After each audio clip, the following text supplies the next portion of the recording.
Hi, my name is Janet Skinner. Sometimes in life we need a purpose to continue. And back in the early 1990s, I was looking for a reason to live, if you like. Just happened by accident one day that I saw that Geebung station, which is in Queensland, was going to be demolished and replaced. So I decided to paint it. And during the 1990s, I painted 104 railway scenes, and that kept me going. As I sat on the platform and railway sidings, old people would come over and speak to me and tell me about life in the good old days. These were elderly people. It transpired that many of them were born in the early 1900s. I wrote down their names and phone numbers, and I went back and interviewed them.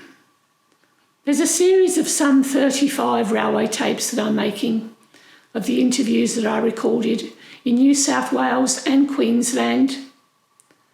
I'm not a journalist. I've got no background training in interviewing, and I really hope you enjoy these films. I hope they bring laughter to many and insight into what life used to be like. And please bear with me. I had fun doing them, and I hope you have fun listening to them. Thank you so much.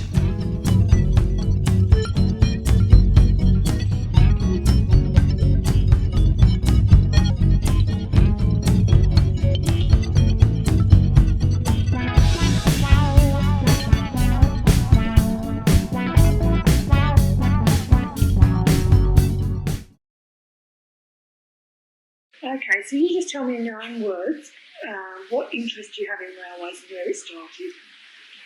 Well, when I was a boy, I lived at Oxley. Our house backed onto the train line there at Oxley between Oxley and Barra. Right. And I used to spend umpteen hours there watching trains. There used to be a siding there, and goods trains would come up there. There was a little coal stage type of thing there. It wasn't actually a stage, it was fourth line on an embankment, and the trucks used to back it underneath the railway line and load the coal for the Hutton's Bacon Factory, right up in Thunder Road, Oxley. And then there's a cattle yard up further, and there'd often be 3 or 4 wagons of cattle would put off there. That's where your sort of interest in train started. Yeah. Can I just have your full name? It's George, isn't it? Yeah, George. George. Edward. Yep. McHugh, isn't it? Okay. So you used to work for Queensland Rail? 1955 I joined. Right. And where did you join? What did you do, George? Started with Mayne as a locomotive cleaner. You don't do that much cleaning. Get onto fires very. You do a fires test, and then you get allocated a certain amount of engines to look after in the shed. Right. Between jobs, between when they come in and go out. Yes. Right. You can have up to 25 engines to look after. You're talking about steam trains Yes, now? yes, Yeah. all steam. Okay, so that's exactly what that involves then. Because you're talking to me now, no idea what that means, that fires and that. What does that mean? Engines that they're coming off a job, Yeah. the crew that brought them in usually stable them. Yeah. That means coal, water, sand, turn the engine around if necessary for the next job, tell which line to bring it up before they go down to the coal stage. They then bring it up that line, pointing whichever direction is needed. Yeah. And then they screw the handbrake on and leave it. Right. After the driver inspected it for repairs Yeah. and did the repairs. And then fellow on fires, who classed as a cleaner, would then have to look after that engine until the next crew came on and take it out. What does that involve, looking after the engine? Try and talk a little bit louder if you can. Right. If you can. Yeah. And What is looking after the... well, Can we just go back just a minute? What was sand? I know what I know, Sand. but can you just explain to me what the sand is for? sand is kept on a dome on the top of the engine boiler, just for use when the engine wheels are slipping on a bank, or sometimes starting off from a station with a passenger train. The driver pulls the sand lever. It drops a small amount of sand on the rail in front of the leading driving wheels to give it better adhesion. Right. If you don't use too much sand, otherwise you start bogging the train down, or the carriage is running out of sand, it gets heavier and heavier to pull. So we use sand sparing. Sea sand, is it, like from the beach? It's very coarse sand, so it doesn't blow away. If fine sand, it's likely to blow off the rail before it gets from the sandpipe to the rail. It's usually 3 to 4 inch drop from the rail. From the pipe to the rail. So, in the painting of the steam loco, let's take, would that be the sand? No. It's steam dome. One there. What about on this one? That was No, that's a steam dome also. right. You want one with 2 domes, don't you? This one, this is the sand. No, the big one's the sand. The big one's It's got a little sand. lid on the top there. See, you take the lid off. Right. Okay. That's the steam dome with the safety valves coming out. You're right. Yes. So the tank engine they have 2. Right. I'll just show you. Okay, so we were talking about the sand. Yep. And Yeah, then well, the crew that put the engine away and they come off the job have to fill the sand up right. with sand from what they call a drying shed down at the coal stage. Sand is heated and dried to make sure it's not damp. If it's damp, it sets hard in the Do steam they, dome. excuse me, do they literally get the sand off the beach, or do you know where they? Or I'm the not sure whether You don't know. if it was coarse sand, it wouldn't be beach sand. No, probably river sand. Probably, I'm not sure. Right. And then what happened then? Then it was fed into the top of the. Yes, in 4-gallon drums. Keep filling 4-gallon drums. Throw it down. One chap would be on top of the boiler, filling it, and you throw the drum down. The driver, so you'd hand him the next one up. Right. How would you get up there? There's a little step there. Right. So there's a Climb up the front on the cow catcher, front of the engine, onto the sidewalk, and up a little step there and onto the top. Right. Does this part get hot then? The boiler is all fairly hot, but you can touch it. But it's these steam pipes there which you got to watch. Right. Okay. And so was you a fireman, did you say? Yes. Yes. What does that involve? Well, you're a cleaner first. You pass the test for cleaner, then you do your fires test that leaves you capable of being in charge of a boiler. Yeah. That's, as I was saying before, you mind them in the shed. Making sure the water is kept up in the boiler, that's the biggest thing. Right. Also steam and make sure the fire doesn't go out. So you're constantly putting coal on, are you? Sort of, On an 8-hour shift, you'd probably visit the engine 4 to 5 times. Just to keep it ticking over Yes, type thing. and check the water all the time in the boiler. Some boilers have what they call leaky stays in the firebox with rivet type things that join the firebox to the boiler. Sometimes they leak. You get water coming out of your boiler around the edge of these stays, squirting onto the fire, which tends to keep putting the fire out in little areas around the firebox. So you have to keep that fire up. Also, you're losing water out of the boiler while it's doing this, so you have to make sure the boiler is kept full. Where is the water put in? You have an injector each side. It's usually the fireman's job. You have a water wheel and a steam wheel. You turn the water wheel on and the steam. Steam pressure picks water up out of the tender on that engine and forces it into the boiler against the boiler pressure. Water being dense, it goes in against the steam pressure. Right. Okay. Because that uses steam, so you do when you're on the job, you have to keep feeding the fire up to raise the steam. Yep. And so how did you get on to drive the locos then? Well, after you're on the fires for a while, you do your fireman exam. And you do a week's, if you pass your exam, you do a week's tuition on shunt engines around Mayne Yard, and 2 weeks tuition on local goods trainers. And then Your own hose then? that's when you start to learn, once you get out on the main line. Right, so what sort of engines did they use for the shunting? PBs mainly. PB15s? Yes. Yeah. Yes. Okay. And were the PB15s used for passengers too? Or? Though on the south side, they were used all the time on passenger trains. We would occasionally get them at Mayne on a passenger train. Why more on the south side than They were lighter rails over there and light bridges. Right. They were all light carriages, rolling stock. In the earlier years, towards the latter years, they got heavier carriages and bigger engines. Right. The Gabba was a real home for the PBs. Right. We had probably, well, Roma Street shunts were always PBs. There was 4 of them up there, but they were actually stationed at Mayne.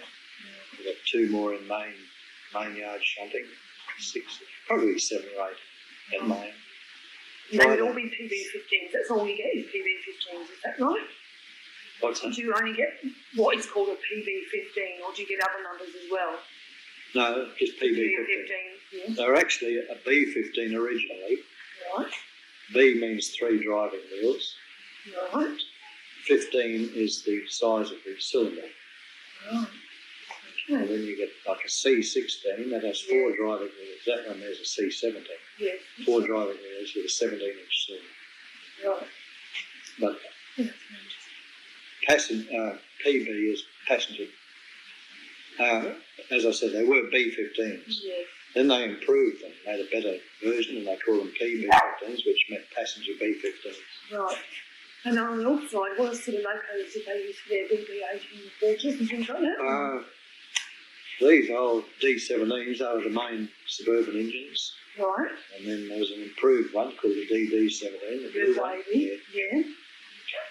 I'd say they would be the main engines around Brisbane. And yeah. The Blue Baby. The Blue Baby was the last one to be built, wasn't Yes. it? Can you remember that coming into service? Yes. Yeah. I remember the first one, Do you? 949. It was black originally. Was it? 949 first. Yeah. So that was a D17 or No, DD17. D17? DD17. Yeah. It was in the Queensland Industries Fair at the exhibition. Right. They held a couple of industries fair Right. and it was put in the exhibition ground. Right. When did they No. decide to change? When did they decide No, to I paint? think I'm a bit wrong there. The next one that came out was 950. It was the one that was in the exhibition. They painted it blue for the industries fair. Right. And then they repainted 949 blue. Right. 950 looked so good. Right. And what, So, when did they stop using steam locos? I know they're using perhaps for tourists and things like that. 1969 they finished. 1969. And was that was the DD17, was it? That was, Not yeah, on the the last side of them. level. They just phased them out. As more diesels came in, they phased out the older engines. Right. Kept the best ones to last. So when did do you know about electrification when that happened then, or not? No, I was out of the job by then. I left the job in 1966 Did that in 1966? when I was Australia Post at 25 years there. Right. Because you didn't want to drive a diesel? Well, you don't have to. Well, I wasn't as interested in diesels, but I was going to have to go away for classification. I passed my driver's exam in 1963. I was getting a fair bit of driving at Mayne. Yeah. But the word was I was going to have to go away to be classed as a driver. Right. So I had 3 little kids then. And Yes. I didn't want to go bush. I made inquiries and they said you'll be away at least 5 years. As it turned that's out, not good, is it? my group were away about 1 year. Even so, you didn't want to go away from home, would you? No. No. Well, we were just getting set up here. Right. My doctor told me to give the shift work away. Mm. Tommy used to play up a bit. He'd work at train to Gympie or Toowoomba. I'd work 10 or 12 hours. You'd have a big feed when you got there because you're hungry and then straight into bed, you know, and no time to digest it. That's right. My tummy used to boil around. Okay, so we'll continue. So when did you get back into driving the steam trains then, or steam locos? 1980, Right, how did that come about? I got involved with Andrews, it's the Narrow Gauge Rail Museum Society at Woodford. Say that again slowly, I know what it is, but just say it slowly. The ANGRAMS, which is ANGRAMS, yeah. Australian Narrow Gauge Rail Museum Society. Yeah. And they had been collecting steam locomotives, that's 2-foot gauge, mainly cone locomotives, and they had quite a few. They had them stored at Rockleague, and then they had to move out of there, and they stored them out at the Tramway Museum, Ferny Grove. Still looking for a home for them, really. And then this site at Woodford became available. So that's about when I joined the society. And I got involved in moving all the locos up to Woodford. And then Excuse me, interrupting you. Was the site at Woodford, was that originally a railway area then, or? It was the turning angle for engines which used to run trains to Woodford. We're talking about Queensland Rail trains Yes, now, not? yes. Yeah. Okay. The line went Caboolture to Kilcoy, but some trains would only terminate at Woodford. And that's where they would terminate? Yeah. Yeah. Well, So no- was there an actual railway track there when you No arrived? track, no. No, it'd been taken up and taken away. Yeah. Okay. And, so we laid a small length of track and started running a steam engine there, our Bundaberg fowl number 5, with one little limes cage, we used to call it, a little carriage that came from Adventureland, which was a animal park that closed down. Right. And that was an original carriage when they had it, I suppose. It was a little manufactured carriage. It wasn't a proper carriage, but it was a little four-wheel, no springs. Right. Okay, but you've got some lovely carriages up there now, haven't you? We've got one good carriage. Carriages are scarce. The carriage we use at Woodford is a Queensland Railways rail motor, a rail motor trailer. And we put 2-foot gauge bogies under it, bogies that came off a cane locomotive tender. Right. And we've got another 2 of those to restore. And we also have one little open wagon, which was an ex-sugar cane wagon that carried bagged sugar. Do you know anything of the history of the loco in the country? You know, where it was... Yes, it was built in 1952 at Bundaberg Foundry under licence. It's actually a Fowler locomotive, most of them are built in England. This one was a group of 6, and they were the last 6 steam engines built in Queensland. And this is number 5.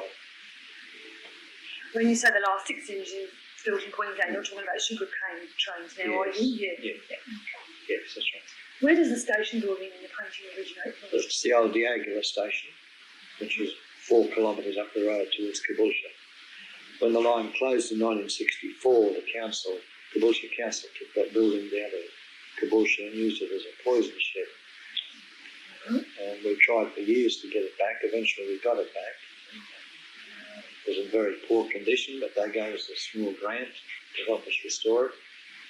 And now she's good. Yeah, it's a lovely building now, isn't it? Mm. Lovely, sort of... And what sort of substance does this burn? We burn wood in it. We used to burn coal, but coal costs money. We get the wood for nothing. Right. Just a bit of a chore. We have to cut it up usually, some longer lengths. But for the length of the train we use there, wood is quite sufficient without steam we need. And how long do you have to fire it up before you can use it? 2 to 2.5 hours. So you have to get up there quite early on Sunday morning? Yes. Mm. I've been going up Saturday night lately, Saturday afternoon, sleeping there. I like that. It's a real weekend retreat. Oh, that's nice. Get away from the hustle and bustle of the city. Yeah, I like it, I think. That'd be nice. It's that dark of a night, you see all the stars. It's that quiet, but it's beautiful. Carol was telling me something about once you ripped up a picket fence and burned it. Is that right or not? Oh, I don't know whether I should tell you No, that. maybe we shouldn't. That was on Central Station. Yeah. I let the fire go out. Tell me if you know. Well, I was with a different driver this day, my normal mate, and we were having a real good conversation all afternoon. I forget what it was all about. We wanted to talk, Yes. and at come meal time, we had about 40 minutes, I think, from when we came in to when we had to leave again. So I cleaned the fire. It was a blue tank engine, diesel. Then we had to have our meal, so we popped out on the platform and eating away and talking. Just to interrupt you, this would have been like the Blue Baby. Then, Yes, yeah. yeah.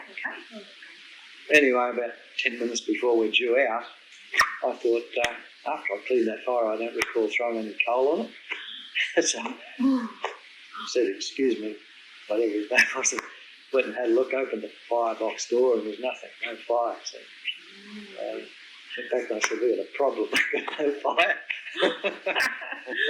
Oh dear, you had no coal in the back, or? Yeah, plenty of coal. But you've got to start with. You've got to light it up, see, Yeah. and you can't just sort of put a match to a piece of coal. No. No. So anyway, this driver got the hammer, knocked all these palings off the fence, probably 30 or 40 of them.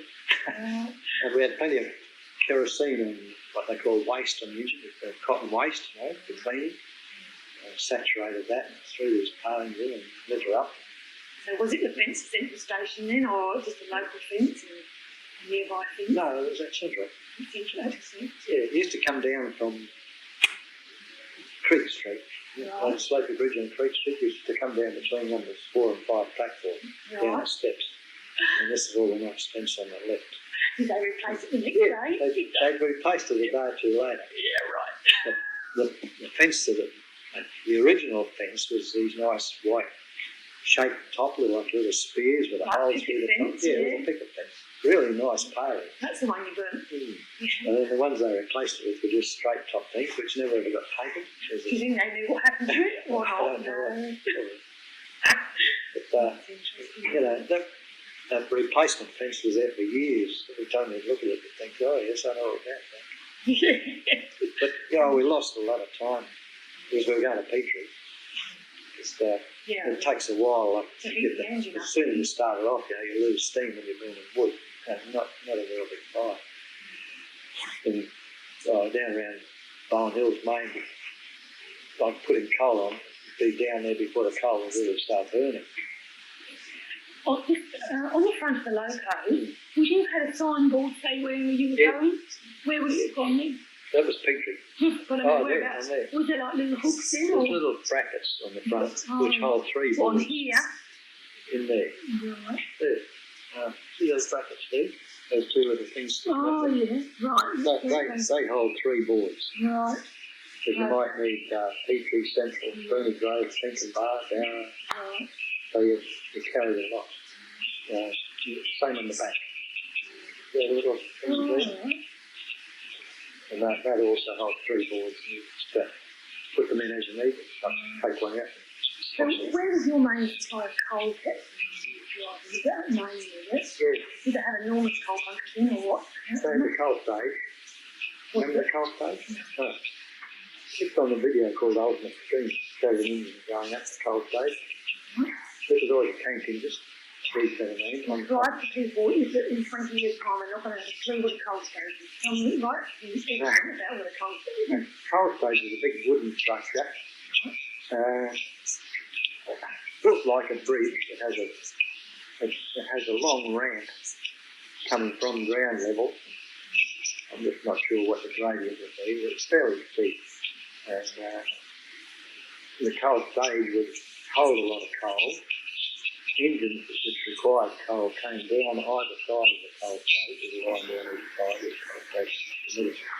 And they would have all these, well, they probably had about 10 steel doors on the coal stage.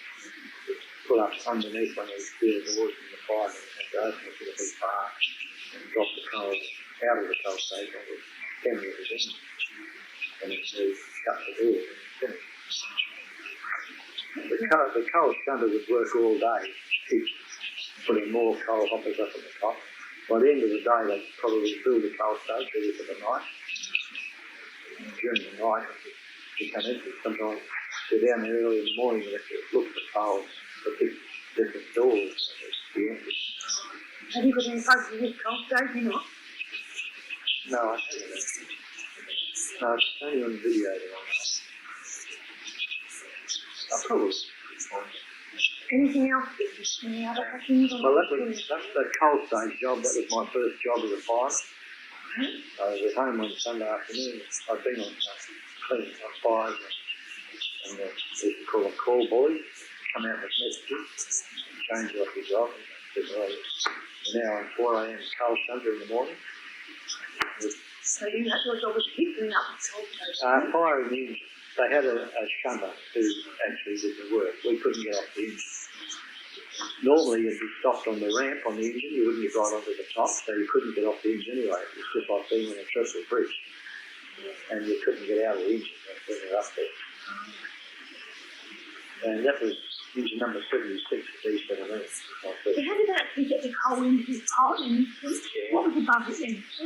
The big coal stage was alongside it, and the chute would come down. Actually, you pull the chute down, because you had to have it up to clear all this as you came down. When you got in the right spot, you pull the chute down, and then you swing on this 42 piece of wood, which was open this little steel door, let the coal run out. And you'd have to hang on to this bar. When you got enough coal, you had to swing on it. Sometimes you'd be dangling in the air trying to shut it. So they were very, weren't hard to shut, I suppose, but you had to shut it against the rush of the coal coming out. Not like a computer operated machine No, of the that's day, right. eh? Did you find when you drove the loco, it must be really hot in the summer, it must have been unbearable. Tank engines were hot, yes. Yeah, they right, were, right, incredible. Yeah. it was, but you got used to it. I didn't mind the heat, really. No. You had that sweat dripping off your elbows, your face. You had a water bag always hanging on the side out here, on the side of the cab. Each driver would find had their own bag. And you'd probably drink 2 to 3 water bags of water. Made of leather, the bags? Leather, with the bags made of leather? The water No, canvas, white canvas. They'd last probably 6 months and they'd rot. You'd get a new one. You couldn't drink out of it a couple of days because you taste the canvas. You keep filling it up, tipping it out. So did you follow your timetables really like they do nowadays? I mean, it must have been difficult to make time, surely. No, I wouldn't say so. We had sectional runnings, which I think is still there now. So you're going to Petrie, you had sectional running, I think it was 6 minutes to Mayne. And you pretty much kept the time, Yeah. did you? Yeah. And it was 8 minutes to Eagle Junction, 6 minutes to North Cape. You could often run off a minute really for a steam engine in those days. And everybody liked to welcome the steam trains, I would imagine, as they came along. Did people ever go and ride them just for the sake of it in those times? No, I don't think so. No, that came. The Railway Historical Society started up. They used to find in and take photographs and everything in the place. So, name me all the locos you've worked on, or drove. Well, You've driven the C17. all bar the A10. I was never on an A10 because that was a thing you ignored. I just brought it out recently. We've got a photo of that little A10. Yeah. And the BB18 horses, that would have been bread and butter, wouldn't it? Yes. Ever driven any of the New South Wales trains? No. Well, PB15s and B15 converters, they're more or less the same. What about Garratt? Garratt's we used to get at Mayne, they bring them down from Rockhampton, because they all worked out for Rockhampton and the coalfields. They bring them down to Mayne to go into Ipswich workshops. They'd be in Ipswich workshops for quite a few months, then they'd bring them out, and we would have them at Mayne for probably 3 to 4 weeks after that. We'd have to run them in, because they would often heat up, all the rods and that were tight beginnings, and axle boxes get hot. The 1009 that's running around at the moment, have you driven that one or not? I can't recall. No, but you Probably. Probably, yeah. I won't put any number. I was mainly firing in those times. Well, if you've got a Garratt, like the driver, usually like the driver himself, because they were fairly rare at Mayne. Yeah. We used to work in Buchanan Hill with stock trains, because we could turn them around there. They would turn them at Mayne, probably for 2 to 3 or 4 weeks, so they'd keep running them around Buchanan Hill on stock trains. They were big trains, heavy trains, and none of them worked.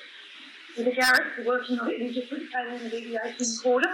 Controls were a little different, but in general they were the same. They were lovely engines to ride on and fire. Very impressive to look at, weren't they? Yes, they were so smooth to ride on. That's a lovely maroon colour. Is that the normal, was that the Yes. colour? They were most of them that colour, weren't they? Yes. Okay. Yeah, that's one of it. Okay, far away. Yeah, well, DD17, the Blue Babies, didn't have a second sand though. They had sand in tanks, in the back end of the water tanks, and it was never a success. Where are the water tanks? I know this isn't a DD17, but that is all water tanks, is it? So where would the sand tank be? Right up in there. Right, Yeah. right up by the window. Yeah. The, See, that C17 doesn't have the side tanks. Yeah, but this particular C17, so that doesn't have the side tanks like that does. No, that's So right. it carries the water in it. Carries that in. And this carries water from there up. Right there. And What's the name of that called where you carry the water? the bunker, Yeah, and on that one it's the tender. tender. If it's a separate unit like it's a tender. It's a tender. If it's part of the locomotive, it's a bunker. Right. That's it, yeah, look. That's right, yeah. Yeah. Well, the sand is up there. they never worked, you know. You just sort of forgot about seeing them on a working. But anyway, we used to call it the train that only ran once a year. It was a passenger train down to New Farm. They pick up a load of school kids there for their annual picnic at Shorncliffe. Right. And you'd have 8 carriages. You'd work at what school was that? Can you remember? New Farm, probably. Yeah, New Farm. What high school was it? No, they were small kids. The state school, yeah. State school, yeah. Mm. And they used to go where on this train? Down to Shorncliffe for a picnic. And you would work another job first, like, and then you'd go down there around about 9 o'clock. And I only struck it once. We went down engine first, going forwards. EP17 was Yes. all that now? Yes. Yeah. You leave Bowen Hills and you go down the hill, across Newstead Crossing, through all Newstead Yards and that, and down to pretty well the New Farm, powerhouse.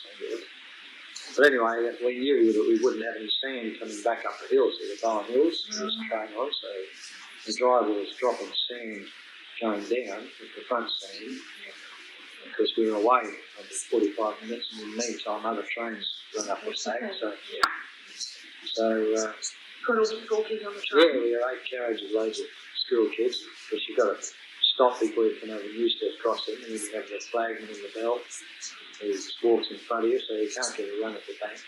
But once you got over, then we had a run at the bank. We were going quite well, but getting up near the top, we'd do a hard right-hand curve into the old Bowen Hill station. That's moved out down the road, because it started to slip. We got up to the main line, and that was the worst spot, just where the line sort of goes from a hill onto the level part on the points, and we were stopped there and slipping,